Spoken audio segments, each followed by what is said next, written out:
Tiene dos aspectos nuevos, digamos, la ola de violencia que se ha abatido sobre nuestro país desde hace mucho tiempo, especialmente en los últimos 2 años y medio. Por un lado, se ha intensificado el ataque a autoridades por parte de bandas de la delincuencia organizada.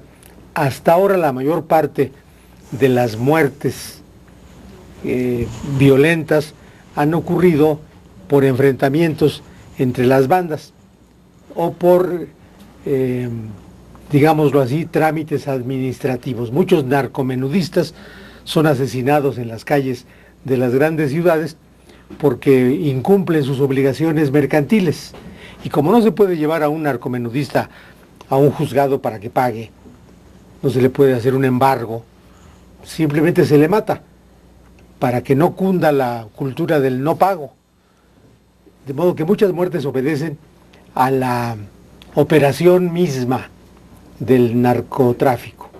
Otras, las de mayor volumen, de mayor dimensión, son las que derivan de la guerra entre las mafias, entre las bandas, por el control de los mercados y de las rutas, o las venganzas derivadas de ejecuciones iniciales que tienen que ver con el control de las rutas y los mercados. Y una tercera porción de muerte violenta viene del enfrentamiento del ejército y las fuerzas públicas en general, estatales o federales, con las bandas. Ahora se ha intensificado la guerra propiamente hablando entre las bandas y las fuerzas armadas. Y los ataques que vimos con gran crudeza en Michoacán con el asesinato de 12 agentes federales, miembros de la Policía Federal, se han estado repitiendo. Señalaste muy oportunamente en la introducción dos casos muy preocupantes, el del fiscal en Ciudad Juárez, que estaba encargado de averiguar un caso que quizá nos llevará a otros aspectos de la delincuencia organizada. Estaba investigando el hallazgo de unas fosas clandestinas en lo que fue el hipódromo en Ciudad Juárez, un hipódromo cancelado. En general, los juegos de azar, que no son en sí mismos delincuenciales, salvo cuando no son lícitos, propician la congregación de personas y de fenómenos asociados con la delincuencia organizada. Por eso muchos sectores se oponen a que se esparzan los casinos, los juegos de azar en general. Bueno, en el hipódromo de Ciudad Juárez, como en el de Tijuana, que es propiedad de Jorge Hank,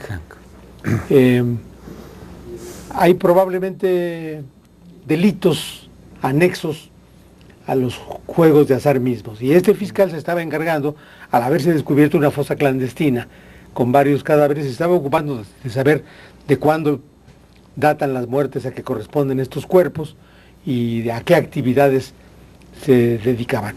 Y él mismo fue asesinado cuando estaba apenas comenzando su averiguación. Seguramente ya sabía demasiado, a pesar de que estaba comenzando.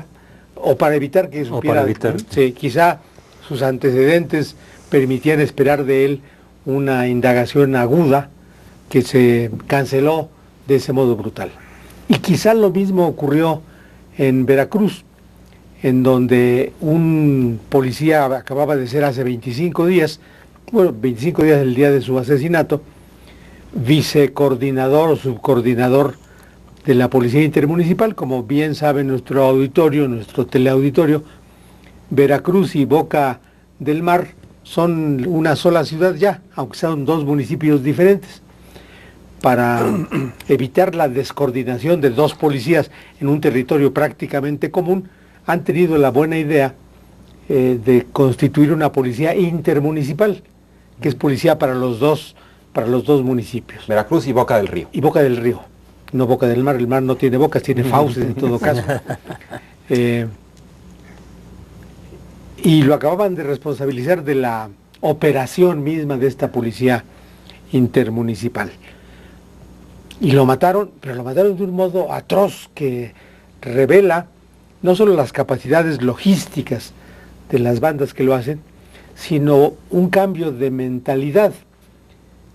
suele decirse, aunque hay una paradoja inadmisible, que entre las mafias hay una suerte de código de honor, entre cuyos preceptos figura el de no meterse con la familia de las personas involucradas, ya sean delincuentes, rivales o autoridades. Ese código, si existe ese artículo del Código de Ética, se infringió porque mataron a este jefe de la policía, este subcoordinador, en el lecho conyugal con su esposa, lo cual podría parecer una derivación mecánica del hecho de que estuvieran durmiendo juntos como corresponde a una pareja, sino que a continuación, a sabiendas, según indicaciones de que había otras personas en la casa, prendieron fuego al domicilio donde estaban 4 hijos, 2 solamente